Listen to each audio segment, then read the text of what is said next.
Kita kembali pada mata kuliah pengolahan sinyal digital dan kali ini kita akan membahas tentang perancangan filter IIR atau Infinite Impulse Response. Nah, berbeda dengan filter FIR, Finite Impulse Response, yang dia bisa langsung dibuat dengan menggunakan rangkaian digital. Filter IIR atau Infinite Impulse Response harus dikonversi dari filter analog baru kemudian diubah menjadi filter digital. Maka perancangan filter digital ini dibuat dari perancangan filter analog terlebih dahulu baru kemudian dikonversikan menjadi filter digital. Jadi kita kembali lagi fungsi sistem dengan filter analog, bahwa umumnya dituliskan seperti ini. Kita punya zero di bagian atas dan pole di bagian bawah, dengan alpha dan beta adalah koefisien filter tersebut, dan memiliki transformasi Laplace response impulse seperti ini. Dan juga persamaan ini bisa dideskripsikan sebagai persamaan diferensial koefisien konstan yang linear. Jadi dia adalah persamaan diferensial kedua-duanya untuk bagian pole maupun bagian zero-nya. Nah, untuk melakukan konversi LTI, linear time invariant analog, ke digital, maka harus diperhatikan beberapa hal berikut. Yang perlu diingat kembali bahwa sistem LTI analog atau filter analog yang stabil jika semua polnya terletak pada bagian kiri bidang S, berarti berada pada bagian sini. Oke. Di sini letak polnya harus berada di sebelah kiri bidang S. Tidak ada yang berada di sebelah kanan bidang S. Nah, pada saat dikonversi dari bidang S ke bidang Z, yaitu bentuk digital, maka sumbu J omega pada bidang S yang ini adalah sumbu J omega. Oke, ini akan dikonversikan atau dipetakan menjadi lingkaran satuan yang ini. Nah, ini adalah lingkaran satuan. Dan setengah bagian kiri atau bagian kiri dari sumbu J omega tersebut itu dipetakan menjadi di dalam lingkaran satuan. Sehingga untuk melakukan konversi, maka semua pole yang ada di sebelah kiri J omega ini akan dipetakan ke dalam lingkaran satuan pada bidang Z.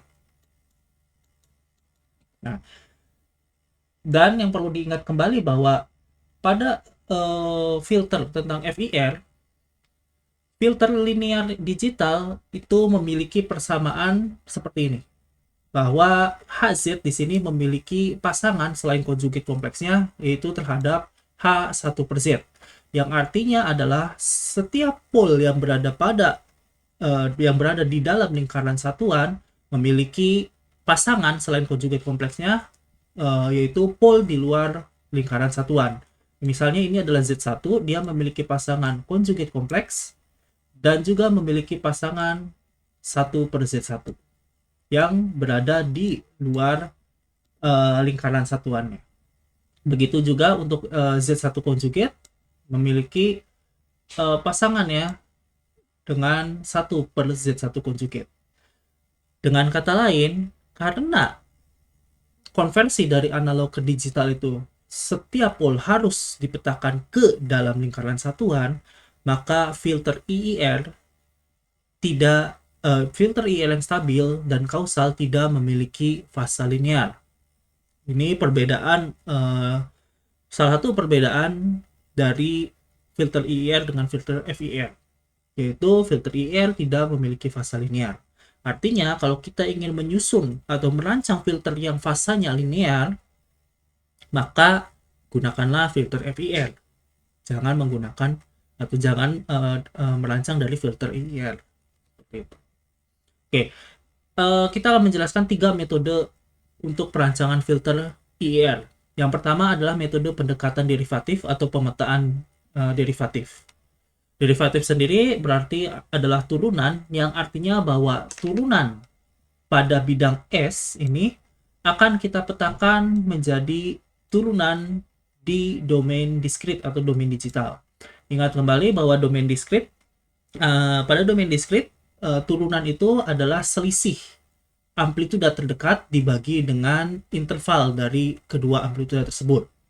Yang kalau kita definisikan atau kita inginkan keluarannya bentuk seperti ini, maka HZ-nya atau pemetaannya itu harus berupa 1 min Z pangkat min 1 per T.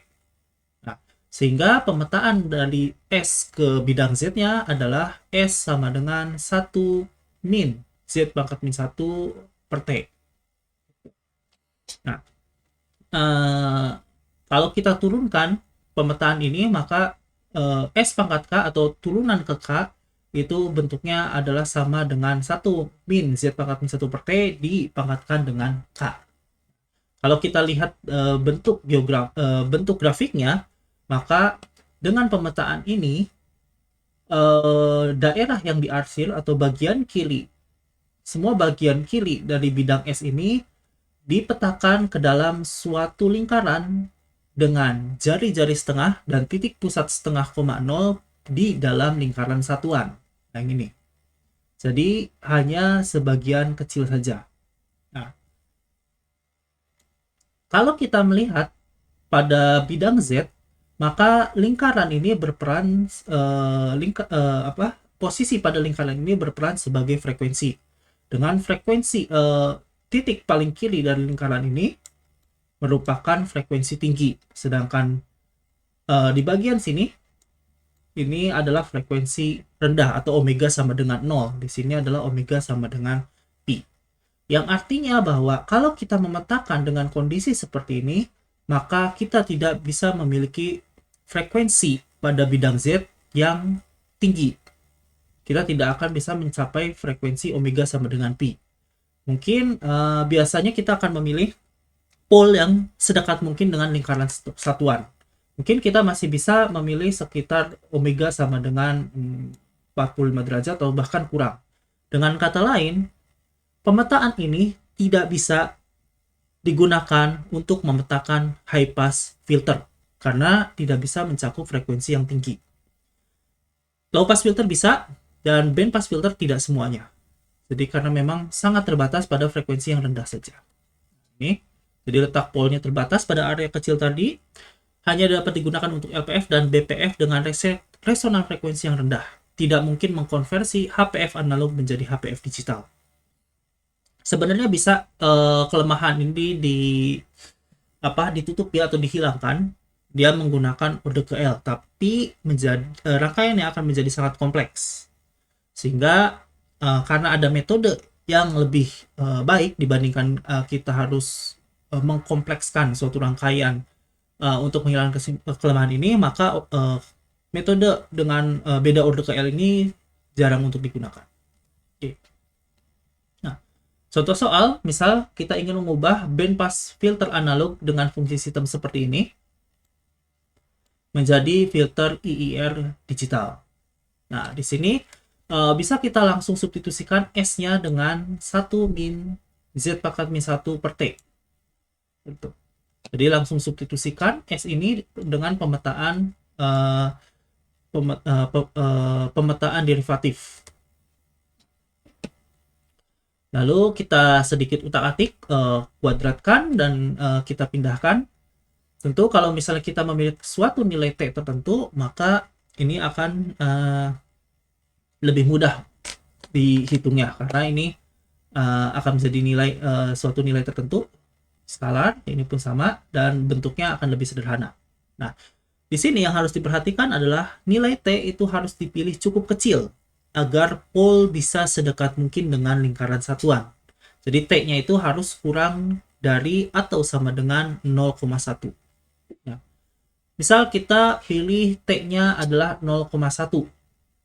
Nah, maka kita bisa masukkan T-nya di sini 0,1, 0,1 dan seterusnya.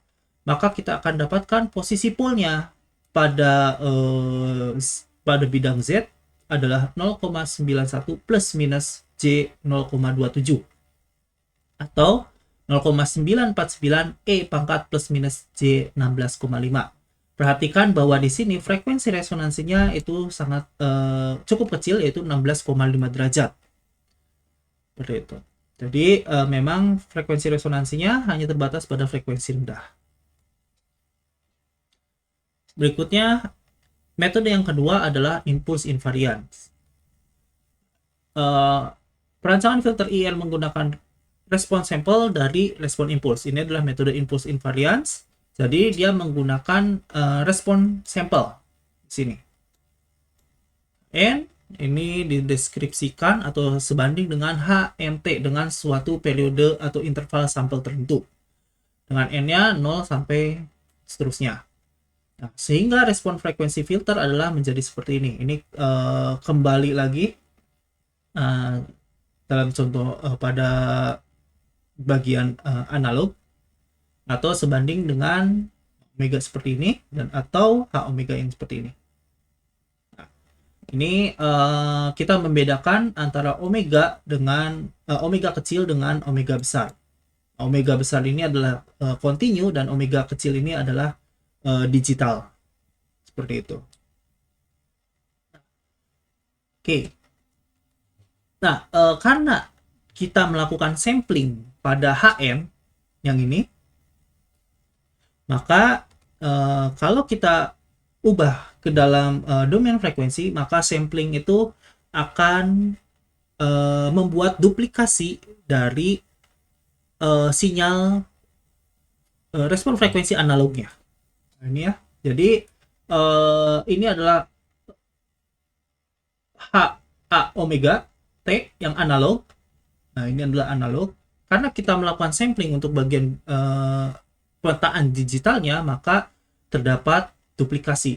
Ini adalah duplikasi dari sinyal analognya. Duplikasi.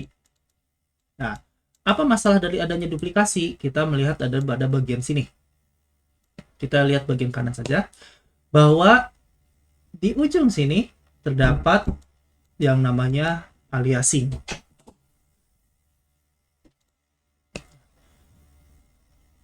Aliasing ini tentu akan menimbulkan masalah jika nilai di bagian sini terlalu besar, yang akan menyebabkan terjadinya distorsi sinyal. Sehingga untuk menghindari atau mengurangi efek aliasing, maka nilai periode sampling T ini harus dipilih cukup kecil. Seperti itu.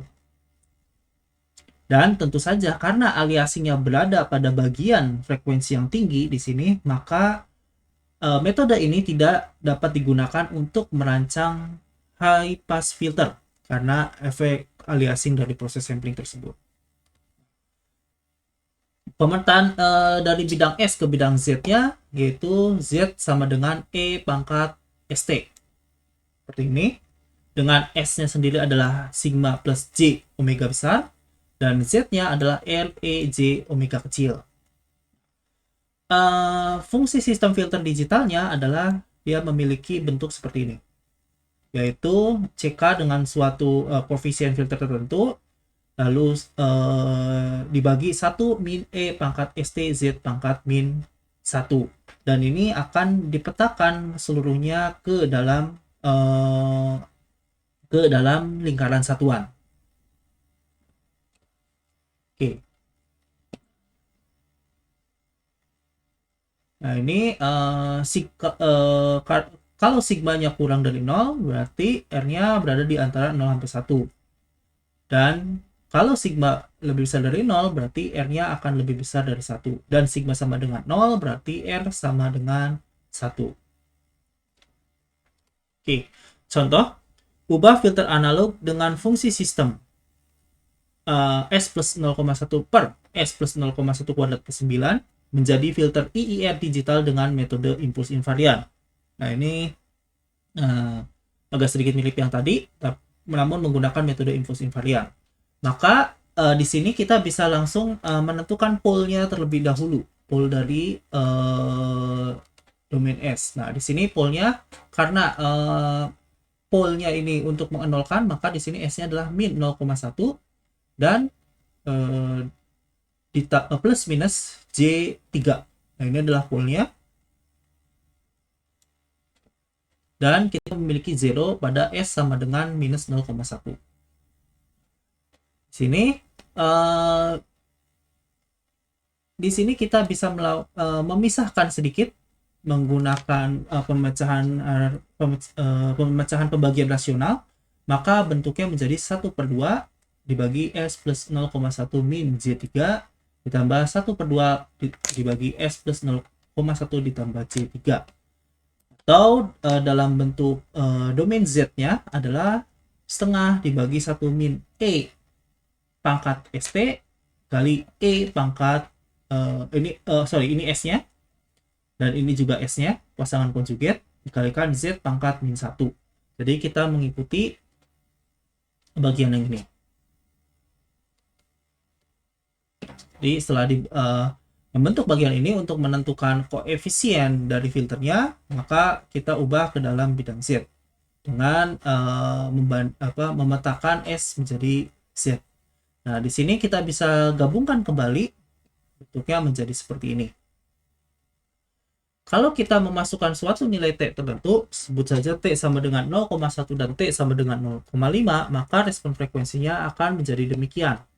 Nah, di sini kita melihat T yang berbeda akan menghasilkan frekuensi resonansi yang berbeda pula. Jadi di sini T sama dengan 0,5, resonan frekuensinya lebih berada di kanan atau di frekuensi yang lebih tinggi dibandingkan dengan T sama dengan 0,1. Tapi kita lihat bahwa T sama dengan 0,5 memiliki side loop yang lebih tinggi atau redamannya lebih rendah dibandingkan T sama dengan 0,1. Sehingga ada perbedaan di sini redamannya. Dan ini diakibatkan oleh adanya aliasing tadi. Tentu kita tidak terlalu tidak mengharapkan bahwa redaman pada stop band itu nilainya tidak begitu tinggi redamannya. Kalau bisa setinggi mungkin. Ini akan menjadi masalah kalau kita memilih T sama dengan T yang terlalu tinggi. Artinya kita hanya bisa mendapatkan filter yang redamannya cukup baik dengan T yang kecil dan frekuensi resonansinya pun tidak bisa berada di frekuensi yang tinggi. Nah, ini adalah metode yang ketiga, yaitu transformasi bilinear. Perancangan transformasi bilinear menggunakan formula jajar ginjang sebagai integral numerik. Nah, kita balik lagi ke mata kuliah kalkulus tentang integral numeriknya Riemann dan formula jajar ginjang. Dan kita langsung saja, dan pemetaannya bentuknya adalah seperti ini. Jadi tidak perlu membahas kembali tentang integral numeriknya. Tapi pemetaannya menjadi 2/T dikali 1 min Z pangkat min 1 dibagi 1 plus Z pangkat min 1. Dengan Z dan S-nya masih sama. Z sama dengan REJ omega kecil. Dan S sama dengan sigma plus J omega besar. Nah, ini atau kita bisa mendapatkan nilai sigma dan omega, yaitu bentuknya adalah seperti ini. Oke. Jika R kurang dari 1, maka sigma kurang dari 0. R kurang dari 1 ini artinya berada di lingkaran satuan. Maka sigmanya itu kurang dari 0 artinya berada di sebelah kiri sumbu J omega bidang S. Jika R lebih besar dari 1, maka ini harusnya sigma lebih besar dari 0.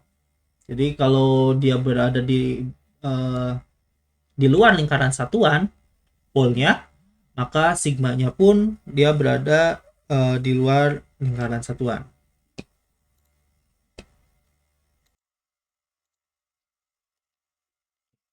Ketika R sama dengan 1, maka sigma sama dengan 0.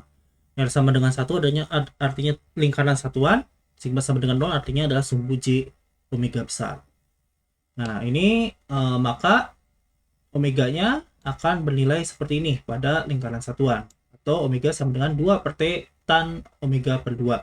Atau omega sama dengan 2 dikali arcus tangan omega besar T per 2. Ini adalah hubungan antara omega digital atau frekuensi digital dengan frekuensi analog. Nah, di sini karena dia hubungannya adalah arcus tangan yang artinya adalah tidak linear, maka akan terjadi yang namanya kompresi frekuensi atau frekuensi wrapping. Jadi kompresi frekuensi ini adalah pada satu keadaan pergeseran frekuensi yang cukup besar di sini akan mengakibatkan hanya mengakibatkan pergeseran frekuensi yang cukup tidak terlalu besar atau cukup kecil, seperti itu. Jadi ini yang harus diperhatikan, namun ini sifatnya bukan sifat yang mayor atau bukan masalah yang cukup fatal. Oke. Contoh, konversikan filter analog dengan fungsi sistem S plus 0,1 per S plus 0,1 kuadrat ditambah 16 menjadi filter IIR digital dengan metode transformasi bilinear. Filter digital yang diinginkan memiliki frekuensi resonansi omega R sama dengan pi per 2. Baik. Di sini pertama kita cari terlebih dahulu besarnya T. Karena filter analog memiliki frekuensi resonansinya omega R sama dengan 4, maka dipetakan menjadi omega R sama dengan pi per 2 dengan memilih T sama dengan setengah. Jadi kita lihat dulu di sini adalah omeganya. Ingat kembali bahwa S sama dengan sigma plus minus J omega besar. Nah, dari persamaan ini, maka besarnya omega adalah 4. Yaitu sedangkan sigmanya adalah min 0,1. Sehingga di sini omega besar adalah 4 dan omega kecilnya adalah pi per 2. Sehingga kalau kita menggunakan persamaan yang ini ataupun persamaan yang atas, manapun sama saja, dengan masukkan omega besarnya adalah 4 dan omega kecilnya adalah pi per 2, maka kita dapatkan nilai T-nya adalah setengah. Sehingga pemetaannya adalah S sama dengan, ingat kembali di sini adalah 2 per T, sehingga kalau kita masukkan T-nya sama dengan setengah menjadi 4 dikali sekian. Nah, lalu kita substitusikan S ini ke dalam persamaan awal. Maka kalau kita sedikit utak-atik, bentuknya akan menjadi seperti ini. Dan di sini karena di bagian Z pangkat min 1 ini nilainya sangat kecil, sehingga nilai dari Z pangkat koefisien ini tidak terlalu berpengaruh, maka kita bisa menghilangkan bagian ini. Nah, sehingga ini menjadi lebih sederhana, bentuknya menjadi seperti ini. Dan kalau kita cari nilai Z-nya, maka didapatkan Z untuk polnya adalah 0,987 E pangkat plus minus J pi per 2. Ini adalah resonan frekuensi yang diinginkan. Dan zero-nya adalah min 1 dan 0,95. Kita bisa mencari dari persamaan Z pangkat min 1 dan Z pangkat min 2 berikut. Baik, contoh lagi. Rancanganlah filter LPF1 pole dengan bandwidth 3 dB pada 0,2 pi. Jadi memiliki bandwidth 3 dB-nya pada 0,2 pi. Ini frekuensinya. Itu kita tahu filter umumnya di batas passbandnya ada hingga minus 3 dB atau yang disebut dengan bandwidth 3 dB. Nah, ini adalah batas passband dan menggunakan transformasi bilinear dari filter analognya adalah demikian, dengan omega C adalah cut off-nya atau bandwidth dari filter analog. Nah, pertama, diinginkan filter digital memiliki gain minus 3 dB pada omega C sama dengan 0,2 pi. Nah, ini ya. Jadi ini adalah omega kecilnya, yaitu 0,2 pi. Sehingga omega C sama dengan 2 per T tangan omega per 2, yaitu 0,1 pi. Maka didapatkan 0,65 per T. Karena kita tidak punya informasi omega besar, maka T-nya pun tidak dapat dijadikan suatu nilai tertentu. Tapi biarkan seperti ini. Maka kita substitusikan omega ini, omega C yang tadi ke dalam ini.